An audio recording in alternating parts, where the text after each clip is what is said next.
नमस्कार। जय श्री राम, जय सनातन संस्कृति, जय भारत। महाभारत की कथा में आज का शीर्षक है कौरव सेना के खेम मूर्ति बिरधनवा, नरमित्र तथा व्याघ्रदत्त का वध और दुर्मुख एवं विकर्ण की पराजय। कथा शुरू करने से पहले हम लोग थीम सॉन्ग सुन लें। महाभारत, भारत का गौरवशाली इतिहास। हम कथा सुनाते पांडव सकल महान की, यह महाभारत है पुण्य कथा श्री भगवान की। जम्बू दीपे भरत खंडे आर्यावर्ते भारतवर्षे, एक नगरी है विख्यात हस्तिनापुर नाम की। यह जन्म भूमि है पांडव सकल महान की, यह महाभारत है पुण्य कथा श्री भगवान की।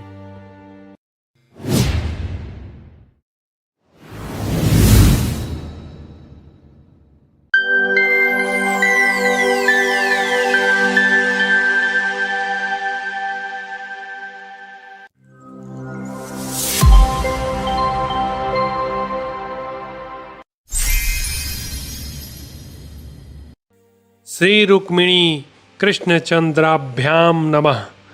महाभारत, भारत का गौरवशाली इतिहास। द्रोण पर्व। तो कथा की शुरुआत करते हैं। संजय कहते हैं, महाराज, तदनंतर सुदृढ़ पराक्रमी कैकेयराज बृहद छत्र को आते देख खेम मूर्ति ने अनेक बाणों द्वारा उनकी छाती में गहरी चोट पहुंचाई। राजन, तब राजा बृहद छत्र ने भी झुकी हुई गांठ वाले 90 बाणों द्वारा तुरंत ही द्रोणाचार्य के सैन्य व्यूह का विघटन करने की इच्छा से खेम मूर्ति को घायल कर दिया। इससे खेम मूर्ति अत्यंत कुपित हो उठा और उसने पानीदार तीखे भल्ल से महामनस्वी कैकेयराज का धनुष काट डाला। धनुष कट जाने पर समस्त धनुर्धरों में श्रेष्ठ बृहद छत्र को सम्रांगण में झुकी ही गांठ वाले बाणों से उसने तुरंत ही बींध डाला। तदनंतर बृहद क्षेत्र ने दूसरा धनुष हाथ में लेकर हंसते हंसते महारथी खेम मूर्ति को घोड़ों, सारथी और रथ से हीन कर दिया।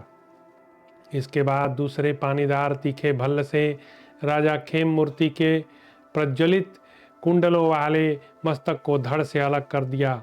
सहसा कटा हुआ घुंघरेले बालों वाला खेम मूर्ति का मस्तक मुकुट सहित पृथ्वी पर गिरकर आकाश से टूटे हुए तारे के समान प्रतीत हुआ। रणक्षेत्र में खेम मूर्ति का वध करके प्रसन्न हुए महारथी बृहद छत्र युधिष्ठिर के हित के लिए सहसा आपकी सेना पर टूट पड़े। भारत इसी प्रकार द्रोणाचार्य के हित के लिए महाधनुर्धर पराक्रमी वीर धनवा ने वहां आते हुए धृतराष्ट्र धृष्टकेतु को रोका। वे दोनों वेगशाली और बाण रूपी दाढ़ों से युक्त होकर परस्पर भिड़कर अनेक सहस्त्र बाणों द्वारा एक दूसरे को चोट पहुंचाने लगे। महान वन में तीव्र मद वाले दो यूथपति गजराजों के समान वे दोनों पुरुष सिंह परस्पर युद्ध करने लगे। दोनों ही महान पराक्रमी वीर थे और एक दूसरे को मार डालने की इच्छा से रोष में भरकर पर्वत की गुफा में पहुंचकर लड़ने वाले दो सिंहों के समान आपस में जूझ रहे थे। प्रजानाथ, उनका वह घमासान युद्ध देखने ही योग्य था। वह सिद्धों और चारणों समूहों को भी आश्चर्यजनक एवं अद्भुत दिखाई देता था। भरतनंदन, तत्पश्चात वीरधनवा ने कुपित होकर हंसते हुए से ही एक भल्ल द्वारा धृष्टकेतु के धनुष के 2 टुकड़े कर दिए। महारथी चेदीराज धृष्टकेतु ने उस कटे हुए धनुष को फेंककर एक लोहे की बनी हुई स्वर्ण दंड भूषित विशाल शक्ति हाथ में ले ली। भारत उस अत्यंत प्रबल शक्ति को दोनों हाथों में उठाकर यत्नशील धृष्टकेतु ने सहसा वीरधनवा के रथ पर दे मारा। उस वीर घातनी शक्ति की गहरी चोट खाकर वीरधनवा का वक्षस्थल विदीर्ण हो गया। तुरंत ही रथ से पृथ्वी पर गिर पड़ा। प्रभो, त्रिगत देश के उस महारथी वीर के मारे जाने पर पांडव सैनिकों ने चारों ओर से आपकी सेना को विघटित कर दिया। तदनंतर दुर्मुख ने रणक्षेत्र में सहदेव पर 60 बाण चलाए और उन पांडु कुमारों को डांट बताते हुए बड़े जोर से गर्जना की। यह देख माद्री कुमार कुपित हो उठे। वे दुर्मुख के भाई लगते थे उन्होंने अपने पास आते हुए भ्राता दुर्मुख को हंसते हुए से तीखे बाणों द्वारा बिंध डाला। भारत रणक्षेत्र में महाबली सहदेव का वेग बढ़ता देख दुर्मुख ने 9 बाणों द्वारा उन्हें घायल कर दिया। तब महाबली सहदेव ने एक भल्ल से दुर्मुख की ध्वजा काटकर 4 तीखे बाणों द्वारा उसके चारों घोड़ों को मार डाला। फिर दूसरे पानीदार एवं तीखे भल्ल से उसके सारथी के चमकीले कुंडल वाले मस्तक को धड़ से काट गिराया। तत्पश्चात सहदेव ने तीखे छुरप से सम्रांगण में दुर्मुख के विशाल धनुष को काटकर उसे भी 5 बाणों से घायल कर दिया। राजन भरतनंदन तब दुर्मुख दुखी मन से उस अश्वहीन रथ को त्याग कर निर्मित्र के रथ पर जा चढ़ा। इससे शत्रु वीरों का संहार करने वाले सहदेव कुपित हो उठे और उन्होंने उस महासमर में सेना के बीचों बीच एक भल्ल से निर्मित्र को मार डाला। त्रिगतराज का पुत्र राजा निर्मित्र अपने वियोग से आपकी सेना को व्यथित करता हुआ रथ की बैठक से नीचे गिर पड़ा। जैसे पूर्व काल में दशरथ नंदन भगवान श्री राम महाबली खर का वध करके सुशोभित हुए थे, उसी प्रकार महाबाहु सहदेव निर्मित्र को मारकर शोभा पा रहे थे। नरेश्वर महारथी राजकुमार निर्मित्र को मारा गया देख त्रिगतों के दल में महान हाहाकार मच गया। राजन नकुल ने विशाल नेत्रों वाले आपके पुत्र विकर्ण को 2 ही घड़ी में पराजित कर दिया। यह अद्भुत सी बात हुई। व्याघ्रदंत ने झुकी हुई गांठ वाले बाणों द्वारा सेना के मध्य भाग में घोड़ों सारथी और ध्वजा सहित सातकी को अदृश्य कर दिया। तब सूर वीर सिनी नंदन सातकी ने सिद्धहस्त पुरुष की भांति उन बाणों का निवारण करके आपके अपने बाणों द्वारा घोड़ों सारथी और ध्वज सहित व्याघ्रदत्त को मार गिराया। प्रभो मगध नरेश के पुत्र राजकुमार व्याघ्रदत्त के मारे जाने पर मगध देशीय वीरों ने सब ओर से प्रयत्नशील होकर युद्धान पर धावा किया। वे सूरवीर मगध सैनिक बहुत से बाणों, सहस्रों तोमरों, भिंदी पालों, प्रासों, मुगदरों और मूसलों का प्रहार करते हुए सम्रांगण में रणदुर्जय सात्यकी के साथ युद्ध करने लगे। बलवान युद्ध दुर्मद पुरुष प्रवर सात्यकी ने भी हंसते हुए ही उन सब को अधिक कष्ट उठाए बिना ही परास्त कर दिया। प्रभो मरने से बचे हुए मगध सैनिकों को चारों ओर भागते देख सात्यकी के बाणों से पीड़ित हुई आपकी सेना का व्यूह भंग हो गया।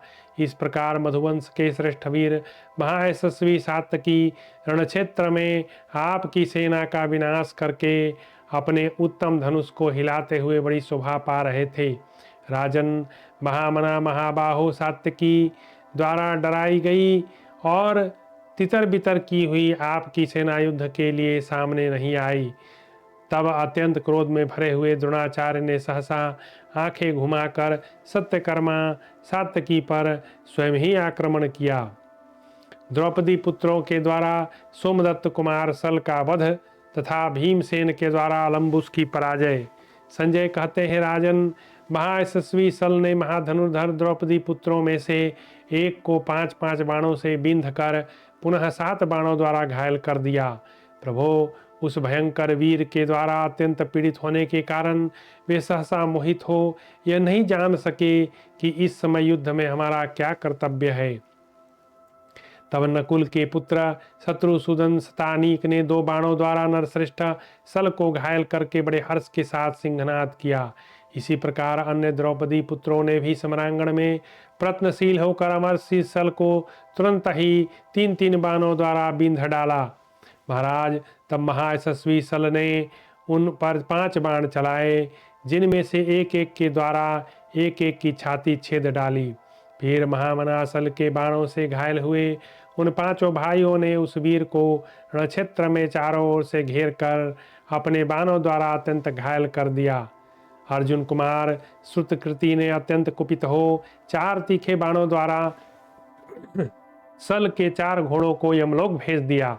फिर भीमसेन के पुत्र सुतसोम ने पैने बाणों द्वारा महामना सोमदत्त कुमार के धनुष को काटकर उन्हें भी बींध डाला और बड़े जोर से गर्जना की।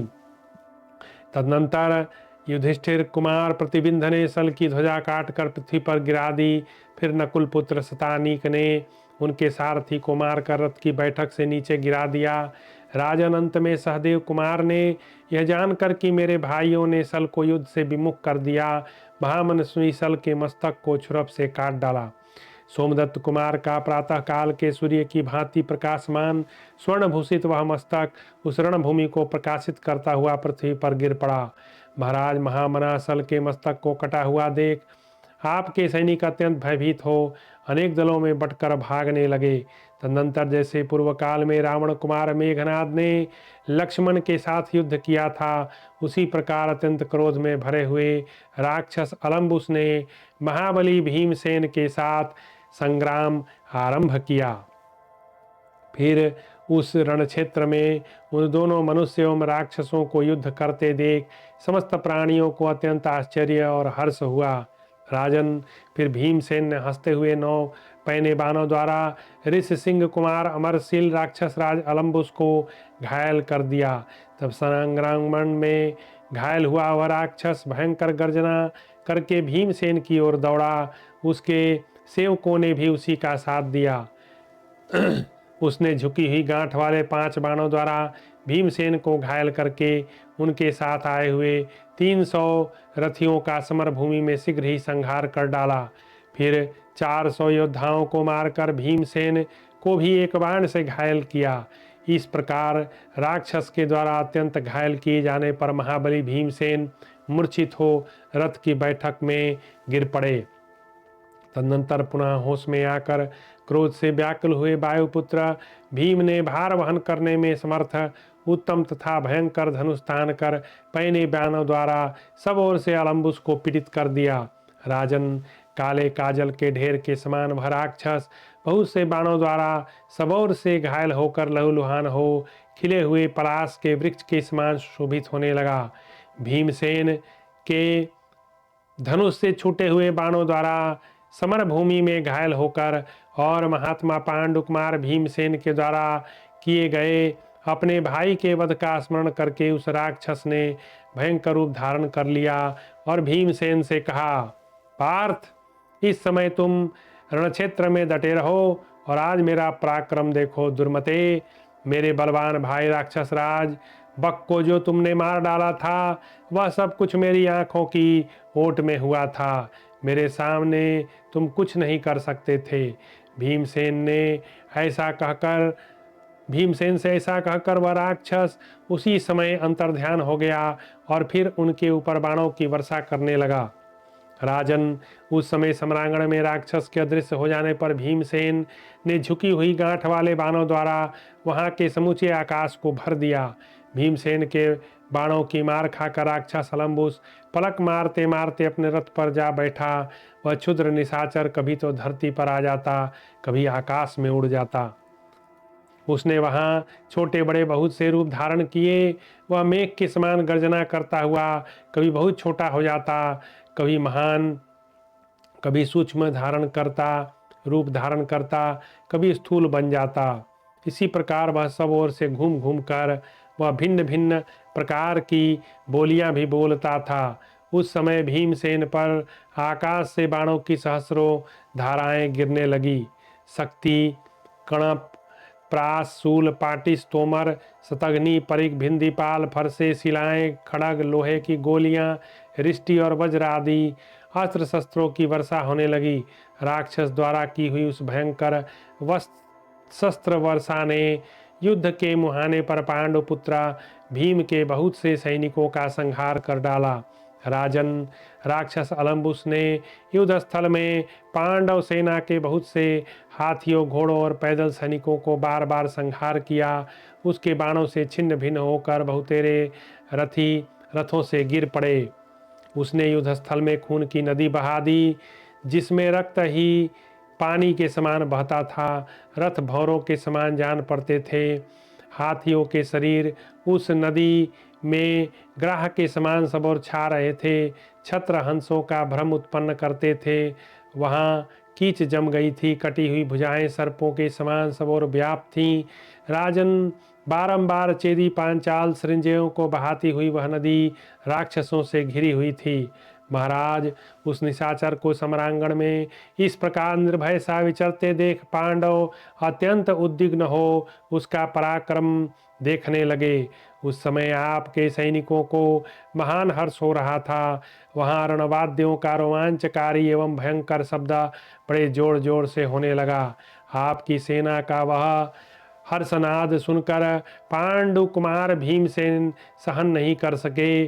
ठीक उसी तरह जैसे हाथी ताल ठोकने के बाद शब्द नहीं सहन कर सकता, तब वायु कुमार भीमसेन ने जलाने को उद्यत हुए अग्नि के समान क्रोध से लाल आंखें करके त्वाष्ट्र नामक अस्त्र का संधान किया, मानो साक्षात त्वष्टा ही उसका प्रयोग कर रहे हों। उससे चारों ओर सहस्रों बाण प्रकट होने लगे। उन बाणों द्वारा आपकी सेना का महान संहार होने लगा। युद्ध स्थल में भीमसेन के द्वारा चलाए हुए उस अस्त्र ने राक्षसों की महामाया को नष्ट करके उसे गहरी पीड़ा दी। बारंबार भीमसेन की मार खाकर राक्षस राज अलम्बुस रणक्षेत्र में उनका सामना छोड़कर द्रोणाचार्य की सेना में भाग गया। राजन, महामना भीमसेन के द्वारा राक्षस राज अलम्बुस के पराजित हो जाने पर पांडव सैनिकों ने संपूर्ण दिशाओं को अपने सिंहनादों से निनादित कर दिया। उन्होंने अत्यंत हर्ष में भरकर महाबली भीमसेन की उसी प्रकार भूरी भूरी प्रशंसा की जैसे मरुदगणों ने समरांगण में प्रहलाद को जीतकर आए हुए देवराज इंद्र की स्तुति की थी। घटोत्कच द्वारा अलम्बुस का वध और पांडव सेना में हर्ष ध्वनि। संजय कहते हैं, राजन, युद्ध में इस प्रकार निर्भय विचरते हुए अलम्बुस के द्वारा हिडिंब कुमार घटोत्कच बड़े वेग से जा पहुँचे और उसे अपने तीखे बाणों द्वारा बींधने लगे। वे दोनों राक्षसों में सिंह के समान पराक्रमी थे और इंद्र एवं सम्बरासुर के समान नाना प्रकार की मायाओं का प्रयोग करते थे। उन दोनों में बड़ा भयंकर युद्ध हुआ। अलम्बुस ने अत्यंत कुपित होकर घटोत्कच को घायल कर दिया। वे दोनों राक्षस समाज के मुखिया थे। प्रभु, जैसे पूर्व काल में श्री राम और रावण का संग्राम हुआ उसी प्रकार उन दोनों में भी युद्ध हुआ। घटोत्कच ने 20 दराचों द्वारा अलम्बुस की छाती में गहरी चोट पहुंचाकर बारंबार सिंह के समान गर्जना की।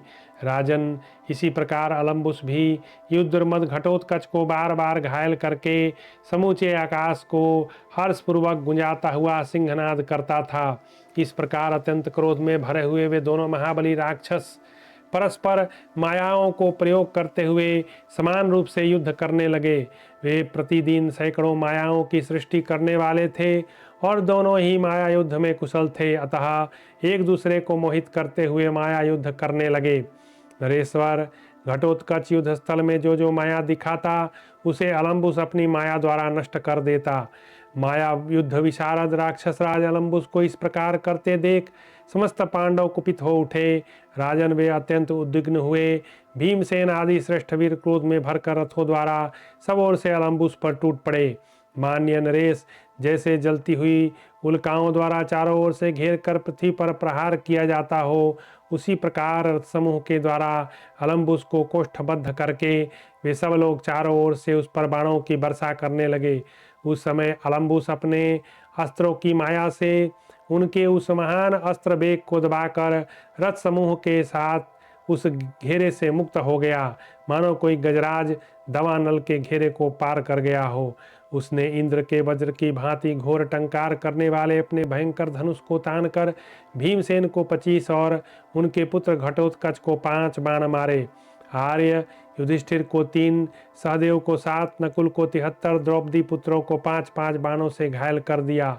तब भीमसेन ने 9, सहदेव ने 5 और युधिष्ठिर ने 100 बाणों से राक्षस अलम्बुस को घायल किया। तत्पश्चात नकुल ने 64, द्रौपदी कुमारों ने 3-3 बाणों से अलम्बुस को बींध डाला। तदनंतर महाबली हिडिंब कुमार ने युद्धस्थल में उस राक्षस को 50 बाणों से घायल कर दिया। राजन, उसके महान सिंहनाद से वृक्षों, जलाशयों, पर्वतों, वनों सहित यह सारी पृथ्वी कांप उठी। भरतश्रेष्ठ, उस युद्ध स्थल में कुपित हुए राक्षस अलम्बुस को क्रोध में भरे हुए निशाचर घटोत्कच ने 7 बाणों से घायल कर दिया। बलवान घटोत्कच द्वारा अत्यंत छत विछत होकर उस महाबली राक्षस राज ने तुरंत ही शान पर चढ़ाकर तेज किए हुए स्वर्णमय पंख वाले बाणों की वर्षा आरंभ कर दी। जैसे रोष में भरे हुए महाबली सर्प पर्वत से शिखर पर चढ़ जाते हैं, उसी प्रकार अलम्बुस के वे झुकी हुई गांठ वाले बाण उस समय घटोत्कच के शरीर में घुस गए। राजन, तदनंतर पांडव तथा हिडिंब कुमार घटोत्कच सबने उद्विग्न होकर सब ओर से अलम्बुस पर पैने बाणों की वर्षा आरंभ की।